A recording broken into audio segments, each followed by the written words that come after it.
నమస్కారం, welcome to I dream. నేను విజిత. ప్రస్తుతం మనతో పాటు ఉన్నారు ఇస్కాన్ టెంపుల్ నుంచి ప్రణవానంద ప్రభుజీ గారు. వారు ముంబైలోని గోవర్ధనికో విలేజ్లోని ఆశ్రమంలో సేవ చేస్తూ వారి ప్రవచనాల ద్వారా కృష్ణతత్వాన్ని, కృష్ణుడి యొక్క లీలను మనకు తెలియజేస్తూ ఉంటారు. ఇప్పుడు ప్రభుజీతో మాట్లాడదాం. నమస్కారం గురుజీ. హరే కృష్ణ. నమస్కారం అండి. బాగున్నారా? బాగున్నాను ప్రభుజీ, మీరు ఎలా ఉన్నారు? బాగున్నా. చాలా సంతోషంగా ఉంది ప్రభుజీ మీతో ఇలా కలవటం, మీతో మాట్లాడటం. ప్రభుజీ, కృష్ణతత్వం అంటుంటారు. అసలు కృష్ణతత్వం అంటే ఏంటి ప్రభుజీ? మీరు ప్రేమ గురించి విన్నారా? వినే ఉంటారు. విన్నాం. ప్రేమ, పరిపూర్ణమైన ప్రేమతత్వమే కృష్ణతత్వం అంటే. ఓకే. అయినా మూర్తీభవించిన ప్రేమ స్వరూపం, మూర్తీభవించిన ఆనంద స్వరూపం. భగవంతుడి గురించి మన శాస్త్రములలో సత్ చిత్ ఆనంద స్వరూపము అని భగవంతుడి గురించి అంటారనమాట. ఇప్పుడు చూడండి, కృష్ణుడి లీలలు ఎటువంటిది అని అంటే, ఎవ్వరు ఆయనని ఏ విధంగా ఆశ్రయించినా సరే ఆయనని అట్రాక్ట్ చేసేస్తారనమాట. ఆకర్షణ మనకి మన మన గ్రావిటీ అని అంటారు. మన భూమికి ఉంటుంది గ్రావిటేషన్ ఎనర్జీ. అది ఏం చేస్తుంది అని అంటే, పైకి ఏదైతే ఉంటుందో దాన్ని కిందికి లాగేస్తుంది అనమాట గ్రావిటీ వల్ల. అవును. కానీ కృష్ణుడు ఎలాంటి వాడంటే, ఎంత కింద పడిపోయిన వాడైనా సరే పైకి లాగేస్తూ ఉంటాడు. అది ఆయన దగ్గర ఉండే శక్తి అనమాట. ఆయన యొక్క లీలల చేత, ఆయన యొక్క చేష్టితముల చేత, ఆయన యొక్క అద్భుతమైన తత్వం చేత అందరి మనసుని కూడా ఆకర్షించే వ్యక్తి కృష్ణుడు. అయితే ఇప్పుడు చూడండి, చిన్నపిల్లల్ని బాలలీలలు చేసి ఆకర్షించారు. అటు చిన్నపిల్లవాడుగా ఉన్నప్పుడు గోపికలందరినీ కూడా ఆయన ఆశ్రయించారు. దాని తర్వాత పెద్దగా అయ్యాడనుకోండి, మిగతా వాళ్ళందరూ తన యొక్క ఫ్రెండ్స్, తర్వాత ఇంకా యంగ్ గోపీస్ అందరూ కూడా కృష్ణుడిని ఆశ్రయించగలిగారనమాట. దాని తర్వాత కంసాదులందరూ కూడా కోపంతో అయినా సరే నిరంతరం కృష్ణుడి గురించే ఆలోచిస్తూ ఉండేవారు, కృష్ణుడితో గురించే ఆలోచిస్తూ ఉండేవారు. మిగతా భక్తులు, నారదాది భక్తులందరూ కూడా ప్రేమతో కృష్ణుడిని ఆశ్రయించారు. అర్జునుడు లాంటి వాళ్ళు ఫ్రెండ్షిప్తో కృష్ణుడిని ఆశ్రయించారు. కాబట్టి ఏ విధంగా చూసినా సరే అందరినీ కూడా తన యొక్క మ్యాజిక్లో పెట్టేసేవాడు అనమాట కృష్ణుడు అని అంటే. కృష్ణతత్వం మనకి అన్నిటికంటే పరిపూర్ణమైన తత్వము అని చెప్తారు భగవద్ అవతారములలో. మనకి భాగవతం చెప్తుంది, సాక్షాత్గా అన్ని అవతారముల యొక్క ఏదైతే మూల కారణం ఉందో అది కృష్ణతత్వం అని కూడా మనకి చెప్తారు శ్రీమద్ భాగవత ప్రమాణంగా చూస్తే. ఓకే. అయితే స్వామి అద్భుతమైన ప్రేమ, ధర్మము, ఆనందము వీటన్నిటితో కూడుకున్న తత్వమే కృష్ణతత్వం అన్నమాట. ఓకే. అయితే ప్రభుజీ, హిందువులు కృష్ణుణ్ణి అసలు ఎందుకు పూజించాలి ప్రభుజీ? హిందువు అని అంటేనే రామకృష్ణాదులందరినీ కూడా ఆరాధన చేసేవారే. సనాతన ధర్మానికి ఒక మూల స్తంభం, లేదా ఒక విధంగా చెప్పాలి అని అంటే సనాతన ధర్మానికి ఒక అన్నిటికంటే ముఖ్యమైన గ్రంథం మనకి భగవద్గీత. కృష్ణుడిని గీతాచార్యుడు అని అంటారు. కృష్ణం వందే జగత్ గురుం. మనందరికీ గురువు ఎవరు అని అంటే అది శ్రీకృష్ణుడే. గీత ద్వారా అసలు హిందూ అని అంటే ఏంటి, సనాతన ధర్మానికి చెందినవారు అని అంటే ఏంటో తెలుసా అండి? మనకి భగవంతుడి పైన నమ్మకం ఉంటే మనం హిందువులం కాదండి, మనం సనాతన ధర్మానికి చెందిన వాళ్ళం కాదు. మన శాస్త్రముల పైన నమ్మకం ఉంటే మన హిందువులం అవుతాం. చాలా మంది అనుకుంటారు, మేము గుడికి వెళ్తామండి, మేము బొట్టు పెట్టుకుంటామండి, మేము భగవంతుడికి అగరబత్తి తిప్పుతామండి కాబట్టి మేము హిందువులం. Sorry sir, you are not Hindu. మనం ఎప్పుడైతే గీత, భాగవత, రామాయణాదులు అన్నిటినీ కూడా ఒప్పుకుంటాం అప్పుడు మనం హిందువులు అవుతాం అన్నమాట. ఎందుకంటే మనకి భగవంతుడి గురించి ఎలా తెలిసిందండి? మీ కృష్ణుడు ఉన్నాడు అని ఎలా తెలిసింది? భాగవతం నుంచి తెలిసింది. రాముడు ఎలా ఉన్నాడు అని తెలిసింది రామాయణం నుంచి తెలిసింది.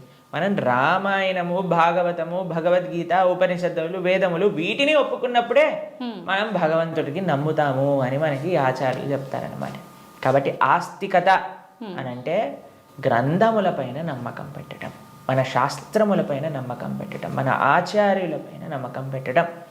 కాబట్టి మనందరికీ ఎవరైతే కృష్ణుడు భగవద్గీతలో ఒక విషయం చెప్తారు, ఏంటో తెలుసా అండి? అహం బీజ ప్రదాపిత అని అంటారు. మనందరికీ తండ్రి ఆయనే. మనందరం కూడా మమై వాంసో జీవలోకే జీవభూత సనాతన అని అంటారు గీతలో. మనందరం కూడా కృష్ణుడి యొక్క అంశములు, చిన్న tiny part and parcels of Krishna అని అంటారు. అంటే మీకు ఎక్స్ప్లెయిన్ చేయాలి అని అంటే, ఒక పెద్ద బంగారపు ముద్ద ఉందనుకోండి, 1 kg బంగారపు ముద్ద ఉంది, మీకు ఒక ఉంగరం చేయించుకోవాలి అని అందనుకోండి, దాంట్లో కొద్ది బంగారం తీసి మనం ఉంగరం చేయిస్తాం. కృష్ణుడు ఆ బంగారపు ముద్ద లాంటి వారు అనమాట, మనమేమో చిన్న చిన్న ఉంగరం లాంటి వాళ్ళం అనమాట. కాబట్టి మనకి కృష్ణుడికి ఉండే సంబంధం ఏంటి అని అంటే, జీవేర స్వరూపహోయ్ కృష్ణేర నిత్యదాస్. మనందరం భగవంతుడి యొక్క దాసులం, భగవంతుడికి సేవకులం అనమాట. కాబట్టి ఆయన సేవ చేయకపోతే ఇంకా మనిషే కాదు కదండి. దుర్లభో మానుషో దేహో తదపి దుర్లభమర్థతం మనుష్యత్వం ముముక్షత్వం వైకుంఠ ప్రియదర్శనం. ఈ మానవ జన్మ లభించిందే భగవంతుని తెలుసుకోవడానికి. కాబట్టి ఆ భగవంతుడి ఆరాధన అనేది ప్రతి ఒక్కరూ తప్పకుండా చేయాలి. మన సనాతన ధర్మంలో కృష్ణ రామ ఆ యొక్క సేవ, వాళ్ళ యొక్క తత్వాలను మనం శ్రవణం చేయటం, వాళ్ళకి సేవ చేయటం అనేది చాలా ముఖ్యం. కాబట్టి ప్రతి ఒక్కళ్ళు కూడా చక్కగా కృష్ణుని ఆశ్రయించాలి, కృష్ణుడి యొక్క భక్తి చేయాలి. ఓకే. అయితే ప్రభుజీ, కృష్ణుడిని ఆరాధించాలంటే కృష్ణుడి విగ్రహం అనేది మనం ఇంట్లో పెట్టుకొని ఆరాధించాల్సి ఉంటుందా గురూజీ? అసలు ఎందుకు పెట్టుకోవాలి కృష్ణుడి విగ్రహాన్ని? కృష్ణుడి యొక్క విగ్రహం ఎందుకు పెట్టుకోవాలి అని అంటే, మనం మీకు ఒక విషయం చెప్తానండి. మీకు చాలా ప్రేమ ఉన్ని వ్యక్తిలోని ఎవరైనా ఉన్నారనుకోండి, మీరు ఏం చేస్తారు? మా కాలేజ్లో మేము ఇంజనీరింగ్ చదువుకునేటప్పుడు చూసేవాళ్ళం అనమాట. ఎవరికైనా గర్ల్ ఫ్రెండ్ బాయ్ ఫ్రెండ్ ఉన్నారనుకోండి, వాళ్ళు ఏం చేస్తారు తెలుసా? స్క్రీన్స్ ఎవరిపైన వాళ్ళు ఫోటో పెట్టుకునేవారు అనమాట. అదే అడుగుని, అరే వీళ్ళెవరు అంటే, వీళ్ళు నా గర్ల్ ఫ్రెండ్, వీళ్ళ బాయ్ ఫ్రెండ్ అని చెప్తూ ఉండేవారు. తర్వాత మేము ఎప్పుడైనా వాళ్ళకి రూమ్కి వెళ్ళాం అనుకోండి, రూమ్లో కూడా వాళ్ళ ఫోటోలు ఉండేవి. దాని తర్వాత ఎక్కడ పర్సులో చూసానుకో, పర్సులో కూడా వాళ్ళ ఫోటో ఉండే. మనం ఎవరినైతే ప్రేమిస్తామో వాళ్ళ యొక్క చిహ్నాలతో మన అందరినీ నింపేసుకుంటూ ఉంటాం కదండి. అవును ప్రభుజీ. కాబట్టి మనం భగవంతుణ్ణి ప్రేమిస్తున్నాము అన్నప్పుడు భగవంతుడి యొక్క అవే మన దగ్గర ఉండాలన్నమాట. ఇప్పుడు చూడండి, మేము స్వామి ఆరాధకులం. మా స్క్రీన్ సేవర్లో చూడండి, మీకు కృష్ణుడు కనిపిస్తాడు, పార్థసారథి. ఇక్కడ లోపల తీసిన మా ఆచార్యులు కనిపిస్తారు. కాబట్టి ఎక్కడ ఉన్నా సరే కృష్ణుడితో మనం నింపేసుకుంటాం అనమాట. కృష్ణుడు మనకి ఎల్లప్పుడూ గుర్తుండాలి. చాలామంది అంటారు, ప్రభుజీ మాకు కృష్ణుడు గుర్తు రావాలి, రోజంతా మేము కృష్ణ స్మరణలో ఉండాలి అని అంటే, భగవంతుడి యొక్క నామం జపం చేయటం, భగవంతుడిని ఆరాధన చేయటం అనేది చాలా ముఖ్యం. ఓకే. కాబట్టి ప్రతి ఒక్కళ్ళు చాలామంది భయపడిపోతూ ఉంటారు, ప్రభుజీ ఇంట్లో విగ్రహం పెడితే ఆయనకి 3 పూట్ల నైవేద్యం పెట్టాలా అంటే, మరి స్వామి మనకి తినడానికి తిండి ఇచ్చింది, మీకు శరీరం ఇచ్చింది, పీల్చడానికి గాలి ఇచ్చింది, చూడడానికి కన్నులు ఇచ్చింది, శక్తినిచ్చింది, మనసునిచ్చిందేమో ఆయనకు పెట్టడానికి మనకి పెద్ద బాధ. ఆయన నుంచి అన్ని వాడుకోవడానికైతే అప్పుడేం అడగట్లేదు, ప్రభుజీ మేము ఇంత వాడేసుకుంటున్నాం కృష్ణుడి దగ్గర నుంచి అని ఎవరు అడగాల్సిన అవసరం లేదు. కానీ కృష్ణుడికి ఇచ్చేటప్పుడు మాత్రం 3 పూటలా పెట్టాలా అండి నైవేద్యము అని అడుగుతారు. కాబట్టి మనం ప్రేమతో భగవంతుని పిలిచినప్పుడు, భగవంతుడు వచ్చినప్పుడు ఆయనకి సేవ చేసే బాధ్యత కదండి మనకి. అవును. ఆయనకేం కావాలని కాదు, కానీ మనకు ఆయన పట్ల ఉండే ప్రేమను వ్యక్త చేసుకోవడానికి మనం సేవ చేసుకోవాలి. ఇప్పుడు ఆయనకి రావాల్సిన అవసరం ఏముందండి? మీరు ఇందాక అన్నారు, ప్రభుజీ మీరు వచ్చినందుకు చాలా సంతోషమైంది అని. కాబట్టి మనము మనలాంటి ఏదో చిన్న వ్యక్తి ఒకళ్ళ దగ్గరికి వెళ్తేనే మనం సంతోషపడుతున్నామే, అఖిలాండ కోటి బ్రహ్మాండ నాయకుడు మన ఇంటికి వచ్చాడు ఒక విగ్రహ రూపంలో మన సేవ స్వీకరించడానికి అని అంటే, ఎంత ఆనందంతో మనం స్వామిని స్వీకరించాలి చెప్పండి, ఎంత విశేషంగా స్వామిని ప్రేమించాలి చెప్పండి. అవును ప్రభుజీ. మన ఇంట్లో భగవంతుడు అంటే ఒక వ్యక్తి, ఆయన మన దగ్గరికి వచ్చారు, మనం పిలిచి నమ్మకంతో వస్తే అక్కడ ఉంటాడు. కృష్ణ అనగానే స్వామి అక్కడ ఉన్నారు. ఇప్పుడు మనం ఏం చేస్తాం? భగవంతుడి యొక్క పూజ అంటే పెద్ద ఏదో వీళ్ళు అనుకుంటారు ఒక ఎక్స్ట్రా బాధ్యత మా తలపైన వేసేస్తారని. కాదండి, ఈజీ. ఇప్పుడు నేను వచ్చాక మీరేమన్నారు? రండి కూర్చోండి, నీళ్లు తాగుతారా, ఏదన్నా తీసుకుంటారా, అంతే భగవంతుడి ఆరాధన.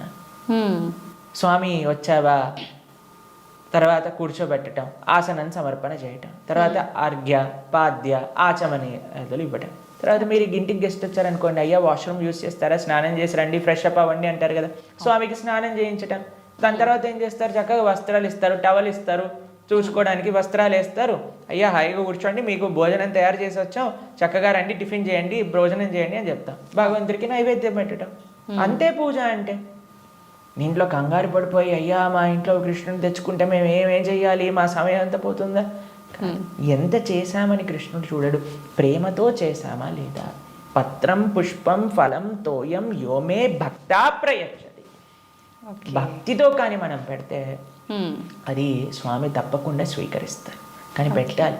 చాలామంది విగ్రహాన్ని తెచ్చుకొని పూజ చేయాలన్నమాట. అలా ఉండకూడదు. మనం స్వామిని తెచ్చుకున్నప్పుడు మంచిగా ఆరాధన చేయాలి, ప్రేమతో పూజ చేయాలి. మా భక్తుల ఇంట్లలో మేము చూస్తామండి, ఎంత సుందరమైన శ్రీ విగ్రహాలంటే, ఫర్ ఎగ్జాంపుల్ మీకు ఒక విషయం చెప్తాను. మేము ఆదిలాబాద్ వెళ్తాం అప్పుడప్పుడు. అక్కడ గిరివారి ప్రభు లక్ష్మీలీల మాతాజీ అని డివోటీస్ వాళ్ళ ఇంట్లో విగ్రహాలు ఉన్నాయి. వాళ్ళు ఎంత బాగా చేస్తారు, ప్రొద్దున పూట లేవంగానే స్వామికి చక్కగా వాళ్ళు ఉయ్యాల్లో పడుకోబెడతారు అనమాట రాత్రిపూట. అయితే పడుకునే ముందు ఏం చేస్తారు తెలుసా అండి, వాళ్ళు చక్కగా కాళ్ళు ఒత్తుతారు స్వామికి. కాళ్ళు ఒత్తి చేతులకి మాలిష్ చేసి తర్వాత పడుకోబెడతారు. అన్ని అలంకరణలు తీసేసి నైట్ డ్రెస్ వేసినట్టుగా పడుకోబెడతారు. పడుకొని ఇప్పుడు చలికాలం అనుకోండి, ఒక చక్కటి రజాయి షాల్ కూడా కలిపి పెడతారనమాట.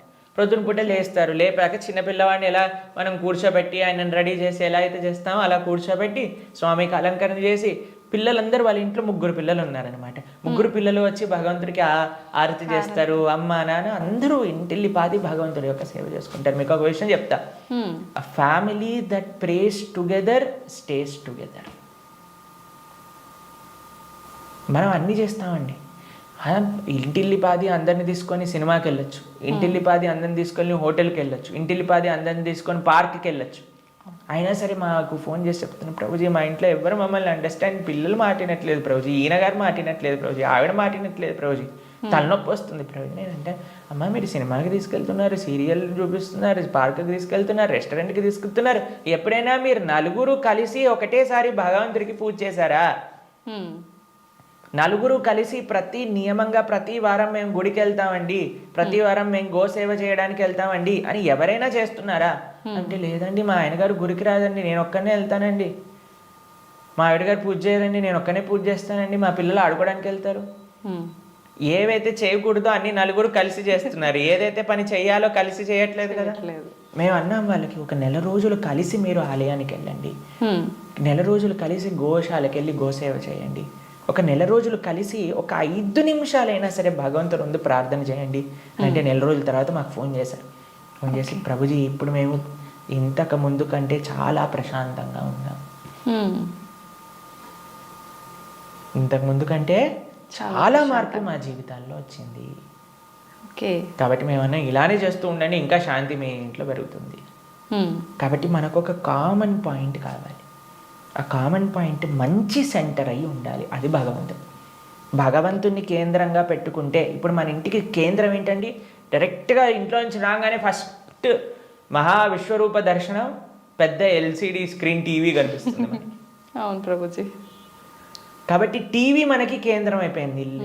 టీవీలో ఏం చూపిస్తారండి, ఆ చెత్త ఈ చెత్త తప్ప ఏం అవసరమైన విషయాలు ఏం చూపించరు, ఇలాంటి ప్రోగ్రాంల విషయం పక్కన పెడితే. కాబట్టి మనిషికి ఏది మంచిదో అది మనకి కేంద్రంగా ఉండాలి. ఇప్పుడు దురదృష్టవశాత్తు టీవీలు కేంద్రం అయిపోయాయి ఇంటికి. ఎంత పెద్ద టీవీ ఉంటే అంత గొప్ప స్టేటస్ని ఇది అని చెప్పుకునే వాళ్ళు కూడా తయారైపోయారు. మేము ఒక భక్తుల ఇంటికి వెళ్ళాం. జనరల్గా భక్తుల ఇంట్లలో టీవీలు చూడం మేము ఎప్పుడు కూడా. వాళ్ళు టీవీలు తీసేసి ఎక్కడైతే టీవీ ఉండాలో అక్కడ ఆలయం ఉంటుంది. మా ఇంట్లో కూడా టీవీ ఉండదండి. మా ఇంట్లో హాల్లోకి వెళ్తే ఫస్ట్ కనిపించేది మీకు మా పూజా గది, మా ఆరాధన మూర్తులు అన్నీ కూడా కనిపిస్తూ ఉంటాయి అన్నమాట. డెలిబరెట్లీ మేము అసలు టీవీ పెట్టలేదు హాల్లో, ఎందుకంటే అందరికీ కేంద్రం భగవంతుడు ఉండాలి అట్లీస్ట్ అని. కాబట్టి భక్తుల ఇంట్లలో ఎక్కడైతే టీవీ మెయిన్ ప్రదేశం ఉంటుందో అక్కడ తప్పకుండా పూజ రూమ్ ఉంటుంది. కానీ ఈ భక్తుడి ఇంట్లో మాత్రం పెద్ద టీవీ ఉందన్నమాట. అయితే నేను అడిగి ఆశ్చర్యపోయాను, అరే టీవీ ఏముంది ప్రభుజీ ఒకసారి వెనకాల చూడండి అనగానే ఏం వైర్ లేవు, ఉత్తి టీవీ అలా పెట్టి ఉంటారనమాట. అయితే నేను అన్నాను ఏమైంది, ఎందుకు అలా పెట్టారు అంటే, ప్రభుజీ అందరు అంటున్నారు టీవీ ఒక స్టేటస్ సింబల్ అయిపోయింది, మీ ఇంట్లో టీవీ లేదా, మీ ఇంట్లో టీవీ లేదా, మీ ఇంట్లో టీవీ లేదా అన్నందుకు వాళ్ళ కోసం అని పెట్టేశాను ప్రభు, కానీ వైర్లు పెట్టలేదు, ఉత్తి టీవీ పెట్టానని చెప్పారనమాట. కాబట్టి ఇప్పుడు చూడండి, మన జీవితంలో దేన్ని మనం చూస్తూ ఉంటే, దేన్ని మనం వింటూ ఉంటే, దేని గురించి మనం మాట్లాడుకుంటూ ఉంటే, దేన్ని గురించి మనం తలుస్తూ ఉంటే అలా మన మనసు అయిపోతుంది. ఓకే. మీరు చెడు విషయాలు వింటూ, చెడు కార్యక్రమాలు చూస్తూ, అనవసరమైన అక్కర్లేని గొడవలు, మన ఇల్లు ఎంత ప్రశాంతంగా ఉన్న సీరియల్లో మనం గొడవలు చూస్తూ ఉంటే ఆ గొడవలు మన ఇంట్లోకి కూడా వస్తాయి ఒక రోజున. ఎందుకంటే అదే కదండి మన మనసులో దింపేది, అదే కదా మన మనసులో అంత నాటుకుపోయేది. మేము చిన్న చిన్న పిల్లల్ని చూస్తాం, అప్పుడప్పుడు విచిత్రమైన స్లాంగ్లో మాట్లాడతారు. ఓయ్ ఏంట్రా ఇది ఎక్కడ పట్టుకున్నావు నువ్వు అని అంటే, ఆ సినిమాలో అలా మాట్లాడాడు ఆ హీరో. ఓకే. మేము స్కూల్లో చదువుకుంటున్నప్పుడు మాకు గుర్తుందనమాట. ఒకసారి మేము ఒక బర్త్డే పార్టీకి వెళ్ళినప్పుడు మా ఫ్రెండ్ ఇలా షర్ట్ టక్ చేసుకుంటారు కదా, ఒకవైపు వదిలేశాడు అనమాట, ఒకవైపు టక్ చేసుకున్నాడు. నేను రే నువ్వు ఇంకో వైపు టక్ చేసుకుంటా మర్చిపోయావురా అని అంటే, అది కాదు ఇప్పుడు ఇది లేటెస్ట్ ఫ్యాషన్ అని అన్నారు. ఎక్కడ చూసావు నువ్వు అని అంటే, సినిమాలో చూసాను. కాబట్టి ఏదైతే చూస్తామో మనం దాన్ని అనుకరిస్తాం, ఏదైతే వింటామో అదే మనం అనుకరిస్తాం. కాబట్టి మేం చెప్పేది జనాలకి ఏంటి అంటే, మంచిని చూడండి, మంచిని వినండి కదా, మంచి విషయం గురించి ఆలోచించండి. భగవంతుడి కంటే మంచి విషయం ఏముందండి ఈ ప్రపంచంలో? అవును. కాబట్టి మన ఇంట్లో మంగళకరంగా ఉండాలి అని అంటే, ఎక్కడ చూసినా భగవంతుడి గురించి ఉండాలి, ఇక్కడ చూసినా భగవత్ స్పృహ అనేది మనకు కలగాలి. మా ఇంటికి వచ్చిన వాళ్ళందరూ ఏమంటారో తెలుసా అండి, ఈ ఇల్లుకి ఉత్తి గోపురం తక్కువ, ఆలయమే సాక్షాత్తుగా అని అంటారు. మా అమ్మ వాళ్ళు ఉండే ఇల్లు మా ఇల్లు అని అంటే, మేము ఉండేది ఆశ్రమంలో.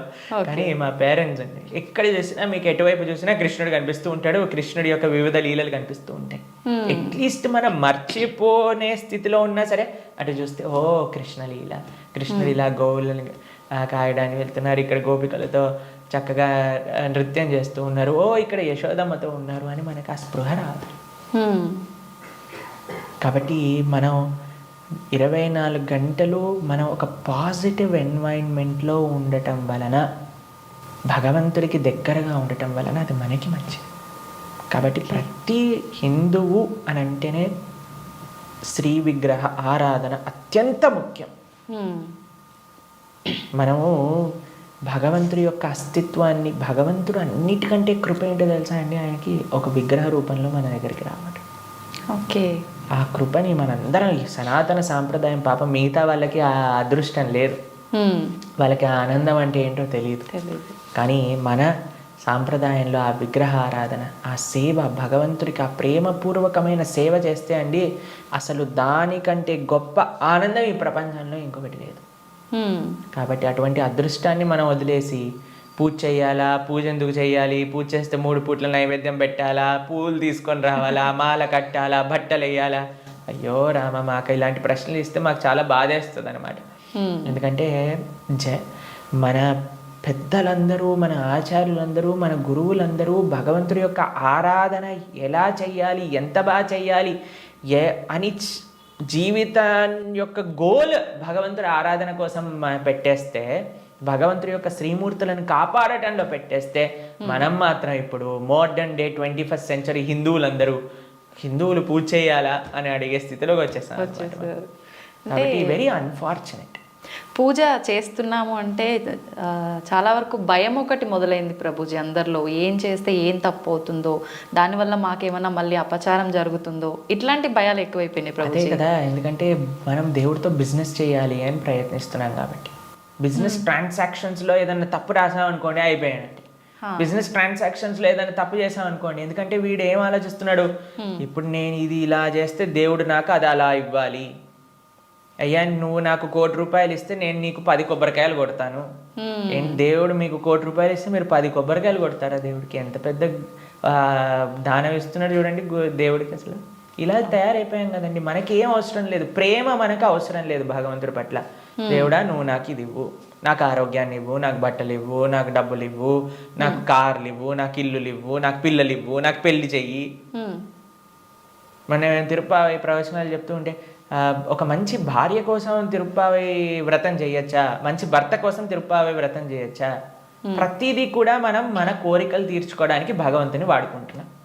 ఆయన ATM మషిన్ లాగా కార్డు పెట్టామా, డబ్బులు తీసుకున్నాం, దాని తర్వాత వదిలేసాం అంతే. కాబట్టి భగవంతుడు అంటే మనకి సేవ చేయడానికి వచ్చిన వాడు కాదండి. భగవంతుడు అంటే మనం ఆయన సేవ చేయాలి. ఆయనను మనం ఆశ్రయించాలి, ఆయనను మనం సేవించాలి. ఇప్పుడు మీకు ఒక విషయం చెప్తానండి. ఒక చిన్న పిల్లవాడు ఉన్నాడు, తల్లి ఇలా ఎత్తుకుంది. మేము చిన్నప్పుడు చూస్తాం, మేము కూడా చేసే ఉంటాం. ఓకే. అప్పుడప్పుడు అమ్మ జుట్టు పట్టుకొని ఇలా పీకుతారు, చూసారా? పిల్లలు ఇలా పట్టుకొని ఇలా పీకేస్తుంటే అమ్మ అంటుంది, ఓ ఇలా ఇలా తీసేసి, ఓ మా కన్నా మా బంగారు కొండ అని అంటుంది. అంతేగాని నా జుట్టు పీకినందుకు లాగా ఒకటి పీకి పెడుతుందా పిల్లవాడిని? లేదు ప్రభుజీ. ఎందుకంటారండి?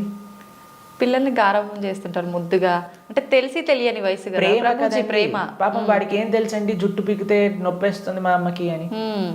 కానీ తల్లికి ఆ పిల్లవాడి పైన ప్రేమ అంటే ఏమనిపించదు. అవును, అంతేనా?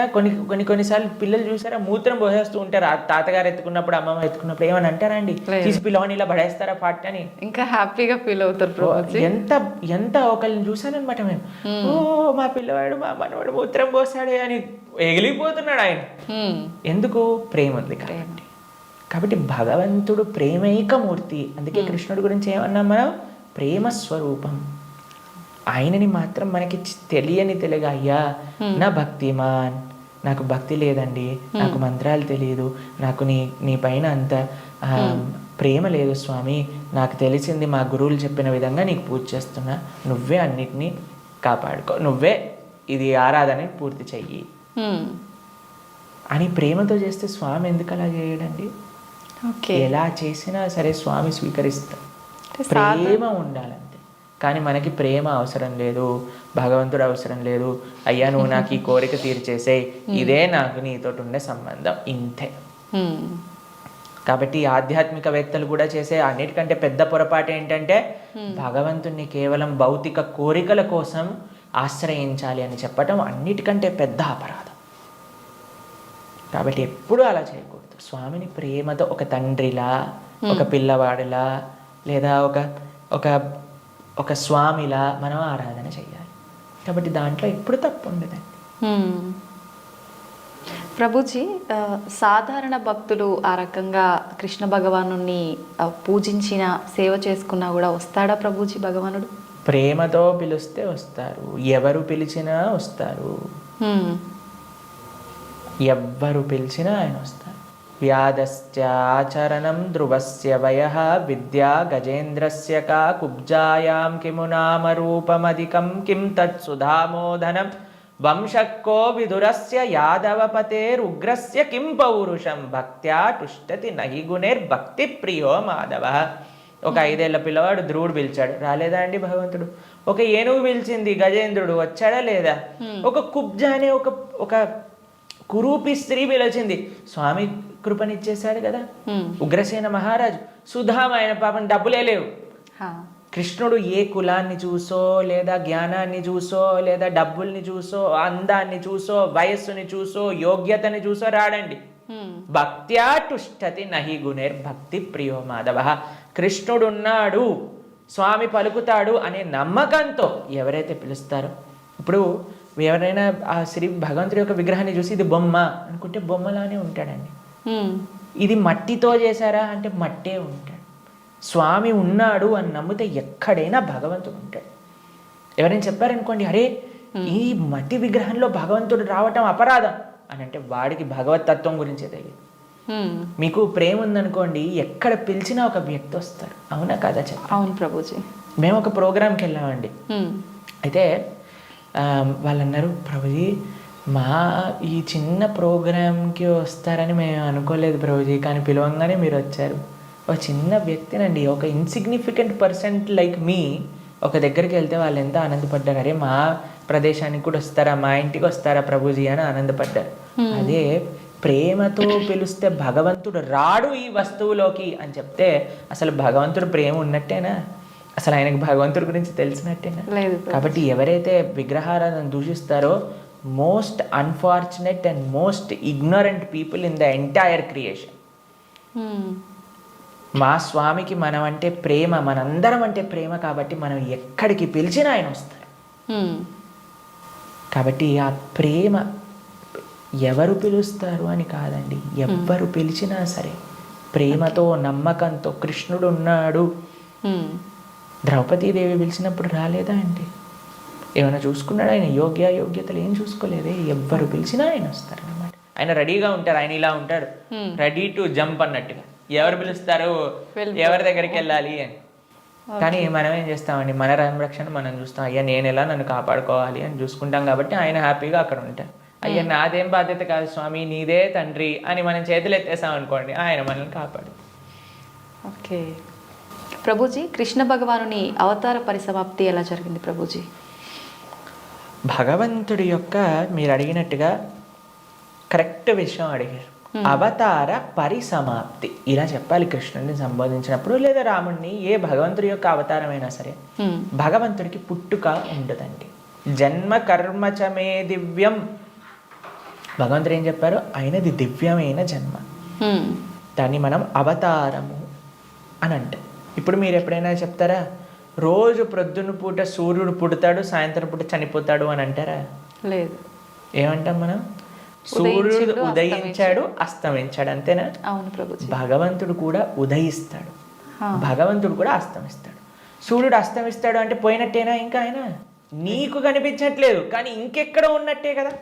అవును. ఇప్పుడు మనకి ఇండియాలో సూర్యాస్తమయం అయిపోయింది అంటే ఇంకో దేశంలో సూర్యోదయం అవుతున్నట్టు కదా. కాబట్టి భగవంతుడు ఎప్పుడూ ఎల్లప్పుడూ కూడా ఆయనకి మరణము అనేది ఉండదు, జనమ అనేది ఉండదు. ఆయన మన పైన కృపతో అవతారాన్ని స్వీకరిస్తారనమాట. ఓకే, మీకు ఒక విషయం చెప్తాను. కొంతమందికి మెమరీ లాస్ పేషెంట్స్ ఉంటారు. మెమరీ లాస్ పేషెంట్స్ దగ్గరికి ఏం చేస్తారంటే అండి, వాళ్ళకి ఇంతకు ముందు ఉండే మెమరీస్ని చూపిస్తారనమాట. వాళ్ళ పిల్లల్ని, లేదా వాళ్ళు చిన్నప్పుడు తీసిన ఫొటోస్ని, వాళ్ళు ఉన్న ఊర్లని, అవన్నీ ఇలా చూపిస్తూ ఉంటారనమాట. చూపిస్తూ ఉంటే కొన్నిసార్లు ఏదో ఒకటి వాళ్ళ బ్రెయిన్కి ఇలా క్లిక్ అయ్యి అప్పుడు వాళ్ళు గుర్తుపట్టడం ప్రారంభిస్తారనమాట. వాళ్ళు ఎక్స్టర్నల్ కాన్షియస్నెస్లోకి వస్తారు. భగవంతుడి యొక్క అవతారం ఎందుకోసము అని అంటే, మనందరం ఈ సంసార సాగరంలో పడి కొట్టుకుపోతున్నాము. ఏదో మనం కూడా మెమరీ లాస్ అయిపోయినట్టు ఇదే నా వాళ్ళు, ఇదే నా ప్రపంచం, ఇదే నా ఇల్లు అని తిరుగుతున్నారు. వీడి నిజమైన స్వరూపాన్ని చూపించాలి అని స్వామి అవతరించి, స్వామి యొక్క లీలల ద్వారా, రామాయణ భాగవతాదుల ద్వారా, అయ్యా ఇది నువ్వు ఈ ప్రదేశానికి చెందినవాడివి అని మనకు చూపిస్తారు. అప్పుడు ఓ నేనైతే ఈ మనుష్యుని కాదా, ఓ అయితే ఇది నేను ఈ కులానికి చెందినవాడిని కాదా, ఈ ప్రాంతానికి చెందినవాడిని, నేను కృష్ణుడి దాసున్నా, నేను ఉండాల్సింది ఆ భగవంతుడి యొక్క లోకంలో కదా అని మనం కూడా మర్చిపోయిన వాళ్ళకి కొద్దిగా బుద్ధిని ఇవ్వడానికి స్వామి అవతార స్వీకారం చేస్తారనమాట. మనందరం పడిపోయి ఈ సముద్రంలో పడిపోవటం అంటే ఏంటండి, మునిగిపోవటం. అవును. కానీ సముద్రంలో మునిగేవాడిని కాపాడాలి అని అంటే ఎక్కడో ఆకాశం నుంచి కాపాడలేం కదండి, ఆయన కూడా సముద్రంలోకి రావాలి కదా. అలా భగవంతుడు కూడా ఈ ప్రపంచంలో దిగి మనల్ని పట్టుకొని బయటికి తీసుకురావడానికి ఆయన ఒక అవతారాన్ని స్వీకరిస్తారు. ఆ ప్రయోజనం అయిపోయినట్టు ఏంటి ప్రయోజనం భగవంతుడు అవతరించడానికి? భగవద్గీతలో కృష్ణుడు చెప్పారు, యదా యదా హి ధర్మస్య గ్లానిర్భవతి భారత. అయ్యా ఎక్కడైతే ధర్మం నశిస్తుందో అక్కడక్కడ నేను అవతరిస్తా. పవిత్రానాయ సాధూనాం వినాశాయ చతుష్కృతాం ధర్మ సంస్థాపనార్థాయ సంభవామి యుగే యుగే. అయ్యా ఎక్కడైతే భక్తుల్ని కాపాడాలో, ఎక్కడైతే అధర్మాన్ని నాశనం చేయాలో, ధర్మాన్ని స్థాపన చేయాలో అక్కడ నేను అవతరిస్తాను అని. కాబట్టి అప్పుడప్పుడు భగవంతుడు వివిధ రూపాలలో అవతరిస్తారు. అవతారం అయిపోయింది అంటే, ఆ ప్రయోజనం అయిపోయింది అన్నప్పుడు అవతార పరిసమాప్తి చేస్తారనమాట. కాబట్టి చాలామంది కృష్ణుడు చనిపోయాడు, కృష్ణుడు పుట్టాడు. కృష్ణుడు పుట్టలేదండి, కృష్ణుడు చనిపోలేదు. కృష్ణుడు అవతరించారు, కృష్ణుడు అవతార పరిసమాప్తి చేశారు.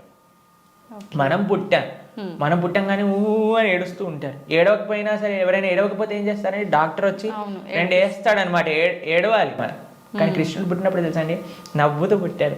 అమ్మ నాన్న ఆశ్చర్యపోయాడు. జలధరుదేహు నాజాను చతుర్బాహు సరసీరు జాక్షు విశాలాక్షు జారు గదా శంఖ చక్ర పద్మ విలాసు కంఠ కౌస్తుభమణి కాంతిబాను కమనీయ కటిసూత్ర కంకణ కేయూర శ్రీవత్సలాంఛనాంచిత విహారు సురకుండల ప్రభాయుత కుంటల లాటు వైఢూర్య మణి గణవరి కిరీటు బాలు పూర్ణేందు రుచిజాలు సుగుణాల బాలు భక్తలోకపాలు కృపావిశాలు జూచి తిలకించి పొలకించి యొబ్బి చెలరేగ వసుదేవుడు ఉత్సహింపే అని అంటారనమాట భాగవతంలో. అంత ఆనందపడిపోయేవాడు కృష్ణుని చూశాక. వసుదేవుడు పుట్టంగానే శంఖచక్ర గదా పద్మములు పట్టుకొని వసుదేవుడు అంతా ఆనందపడ్డారనమాట కృష్ణుడు అవతరించినప్పుడు. ఎప్పుడైనా మీరు చూసారండి పిల్లవాడు పుట్టినప్పుడు నాన్న అమ్మ బాగున్నారా మీరు అని అడగటం? కానీ కృష్ణుడు పుట్టంగానే వాళ్ళ చరిత్రలు మొత్తం కూడా చెప్తారు, వసుదేవుడిది ఇంకా దేవకీ దేవిది. దాంతోపాటు ఎంత ఆనందంగా అంటే చతుర్భుజ రూపంలో ఎవరైనా పిల్లలు చూసారా శంఖచక్రం పట్టుకొని రావటం? లేదు ప్రభు. కాబట్టి మనందరం ఏడుస్తూ పుట్టాం కాబట్టి మనది జన్మ. కానీ కృష్ణుడు నవ్వుతూ ఆయన యొక్క స్వరూపంతో అవతరించి తల్లిదండ్రుల్ని ఉద్ధరింపజేయడానికి స్వీకరించిన అవతారము అని అంటారు. కాబట్టి భగవంతుడికి ఎలా అయితే పుట్టుక లేదో అలానే మరణము కూడా లేదు. స్వామి ఎప్పుడు కూడా ఈ వర్డ్ యూజ్ చేయకూడదు కృష్ణుడి దగ్గర. కృష్ణుడు చనిపోయాడట, రాముడు చనిపోయాడట, ఇవన్నీ మనం అపరాధం అవుతుంది అనమాట. కాబట్టి మనం కరెక్ట్గా మీరు చెప్పిన వర్డ్గా అవతార పరిసమాప్తి, కృష్ణుడి యొక్క అవతార పరిసమాప్తి ఎలా జరిగింది మేము ఇన్స్టాగ్రామ్లలో యూట్యూబ్లలో ప్రకారంగా చెప్పట్లేదు, శాస్త్రంలో ఏ విధంగా ఉందో ఆ విధంగా చెప్తున్నాం. కాబట్టి దీంట్లో చాలా తేడా ఉంది. ఎందుకంటే మాకు అప్పుడప్పుడు రీల్స్ పంపిస్తూ ఉంటారు, అందులో ఏదో కృష్ణుడు ఇలా అయిపోయాడట అలా అయిపోయాడట అని చెప్తూ ఉంటారు. దాన్ని నమ్మకండి. మీరు శాస్త్రాన్ని అధ్యయనం చేసిన వాళ్ళు ఏం చెప్తున్నారు, అలానే ఇప్పుడు ప్రతి ఒక్కరు కూడా కృష్ణుడి గురించి మాట్లాడడానికి రెడీ అయిపోయారు, ప్రతి ఒక్కరు కూడా ధర్మం గురించి మాట్లాడడానికి రెడీ అయిపోయారు, ప్రతి ఒక్కళ్ళు కూడా సాధువుల్ని ప్రశ్నించడానికి రెడీ అయిపోయారు. కానీ సాధన ఏమీ లేదు, శాస్త్ర అధ్యయనం ఏమీ లేదు, సేవ ఏమీ లేదు.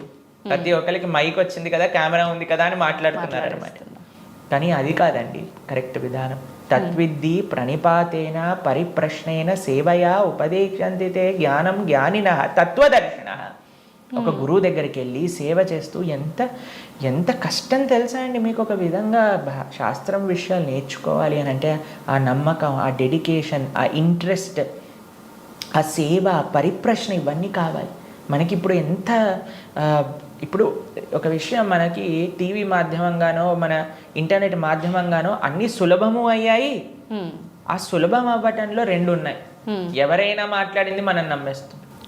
అలా కాదు. మనం ఎప్పుడు మేము ఒకటే విషయం చెప్తాం, ఎవరైతే సాధువులు చక్కటి పరంపరాగతంగా జ్ఞానాన్ని నేర్చుకున్నారో, ఎవరైతే శాస్త్ర అధ్యయన చేశారో అటువంటి వాళ్ళ దగ్గర నుంచి మనం వినాలి. ఎవరైతే గురువుల్ని ఆశ్రయించి గురువుల దగ్గర నుంచి విన్న వాళ్ళు ఉన్నారు, ఎవరైతే జీవితంలో సొంతంగా దాన్ని సాధన రూపంగా వాళ్ళు చేస్తున్నారో అటువంటి వాళ్ళ దగ్గర నుంచి వినాలి.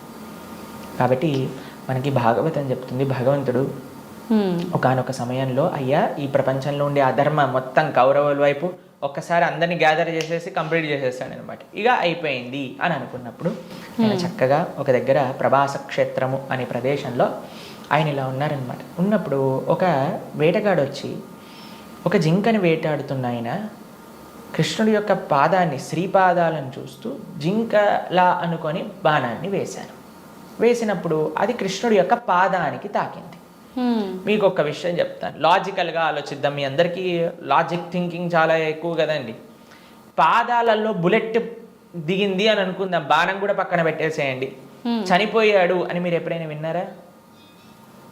లేదు. మన సీరియళ్ళల్లో సినిమాలలో అయితే ఇక్కడ బుల్లెట్ తగినా సరే లేచి నించొని మళ్ళీ మాట్లాడిన వాళ్ళు ఉన్నారు. కాబట్టి పాదాలలో బాణం తలిగితే ఎలా కృష్ణుడిని అవతార సమాప్తి చేశారు, శరీరాన్ని చాలించేశారు అని ఎలా చెప్తాను చెప్పండి. కాబట్టి అదొక లీల. ఎందుకండి కృష్ణుడు ఇలా లీల చేశారు? ఎందుకంటే ఆయన చనిపోయాడు అని చెప్పడానికి కొంతమందికి వీలు చూపించాలి కదా. కృష్ణుడు అండి ఈజ్ నాట్. ఇప్పుడు కొంతమంది అంటారు, మా దేవుణ్ణి నమ్మకపోతే నువ్వు నరకానికి వెళ్ళాల్సిందే. కృష్ణుడు అలాంటి వాడు కాదనమాట. కాబట్టి అయ్యా నువ్వు నన్ను నమ్ముకో, నేను నీకు కావాల్సినంత శ్రద్ధ, విశ్వాసం, భక్తిని ఇస్తాను. నువ్వు నన్ను నమ్మకు, నీకు కావాల్సినన్ని రీజన్స్ ఇస్తాను నన్ను నమ్మకపోవడానికి. కాబట్టి అటువంటి వాళ్ళకు ఒక రీజన్ ఇవ్వడానికి అనమాట. భక్తులకి భగవంతుడు అంటే ఎంత అపరిమితమైన ప్రేమ ఉంటుంది అని అంటే స్వామి యొక్క అవతార పరిసమాప్తి గురించి ఎందుకంటే స్వామి యొక్క ఈ ప్రపంచంలో ఇలా ఉన్న స్వామి అక్కడ ఉన్న భక్తులకు ఒకటే. అప్పుడు జరా అనేవాడికి ఏం చెప్పారు, అయ్యా తప్పైపోయింది స్వామి, నీ శ్రీపాదానికి నేను బాణం వేసా అంటే ఏం కంగారు పడకు, నువ్వు వైకుంఠానికి వెళ్ళిపో అంటే ఆయన ప్రదక్షిణ చేసి ఆయన వైకుంఠానికి వెళ్ళిపోతాడు బాణం వేసినోడు. కానీ బాణం తలిగిన వాడేమో చనిపోయాడు, శరీరాన్ని విడిచిపెట్టేశారు. ఒకళ్ళు చెప్తున్నారు కృష్ణుడు నరకంలో ఉన్నాడట. ఏంటండి బాణం వేసిన వాడిని వైకుంఠానికి పంపించి ఈయనెందుకు నరకానికి వెళ్తారు చెప్పండి.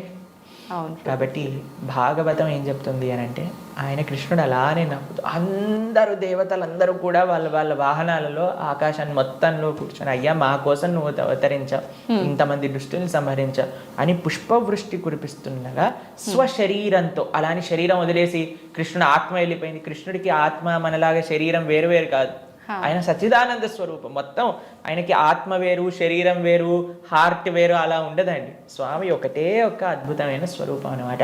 ఆ స్వశరీరంతో ఆయన యొక్క నిత్యధామానికి వెళ్ళిపోయారు. శ్రీవైకుంఠం గోలోకానికి ఆయన చేరుకున్నారనమాట. కాబట్టి ఆయన అవతరిస్తారు, అవతార పరిసమాప్తి చేస్తారు. Appears and disappears. అది భగవతత్వం. ప్రభుజీ, కృష్ణ భక్తుల్ని ఏమంటారు గురూజీ? ఏమని పిలుస్తారు? భగవంతుణ్ణి ఆశ్రయించిన వాళ్ళని, కృష్ణుని విష్ణువుని ఆశ్రయించిన వాళ్ళని వైష్ణవులు అని పిలుస్తారనమాట. కాబట్టి మనకి చాలా మందికి తెలియదు పాపం. చాలా మంది అడుగుతుంటారు, వైష్ణవులు అంటే ఏంటి ప్రభుజీ, ఏదైనా కులమా అని అడుగుతుంటారు. వైష్ణవులు అంటే కులం కాదండి, భగవంతుని విష్ణువుని ఆశ్రయించిన వాళ్ళు వైష్ణవులు. కాబట్టి కృష్ణ భక్తులను ఎక్స్క్లూజివ్గా భగవంతున్నే శరణాగతి చేసిన వాళ్ళని వైష్ణవులు, శరణాగతులు అని అంటారనమాట. ప్రపన్నులు అని అంటారు, ముముక్షువులు అని అంటారు. కాబట్టి మనం భగవంతుని ఆశ్రయించిన వాళ్ళని వైష్ణవులు, కృష్ణ భక్తులు అని మనం వ్యవహరిస్తూ ఉంటాం అనమాట. స్వామి నీవే తప్ప ఇతప్పరం బెరుగని, స్వామినే ఆశ్రయించి జీవితాన్ని స్వామి కోసమే సమర్పణ చేసి గజేంద్రుడు ప్రార్థన చేశారు కదండి. ఆ విధంగా స్వామికి మాత్రమే స్వామి దివ్య శ్రీచరణాలకు శరణాగతి చేసిన వాళ్ళని వైష్ణవులు అని అంటారు. ఓకే. అయితే ప్రభుజీ, కృష్ణుని ఒక్కొక్కరు ఒక్కొక్క రకంగా పిలుచుకుంటారు. అసలు నిజంగా కృష్ణుని ఏమని పిలుస్తారు గురు? సాంకేత్యం పారిహాసం సోహం హేళనమేవ వా వైకుంఠనామగ్రహణం అశేషాకహరం విదుహు. అయ్యా ప్రభుజీ, మీరు మంటని ముట్టుకుంటే ఏమవుతుంది అని అంటే, ఎవరు ఏ విధంగా మంటని ముట్టుకున్నా కాలుతుంది. అలానే కృష్ణుని ఎవరు ఏ విధంగా పిలిచినా సరే వాళ్ళకి ఫలితం వస్తుంది అనమాట. సాంకేత్యం పారిహాసం స్తోహం హేళనమేవ జోగ్గా, చూడు హరే కృష్ణ వాడు వెళ్తున్నాడు అన్నా సరే, కృష్ణనామం అన్నాడా వాడికి ఆ ఫలితం దొరుకుతుంది అనమాట. వీళ్ళు హరే కృష్ణ వాళ్ళు పుస్తకాలు డిస్ట్రిబ్యూట్ చేస్తుంటారు రోడ్డు పైన అని కోపంగా అన్నా, కృష్ణుడు అని చెప్పాను కదా, పని చేస్తుంది అనమాట.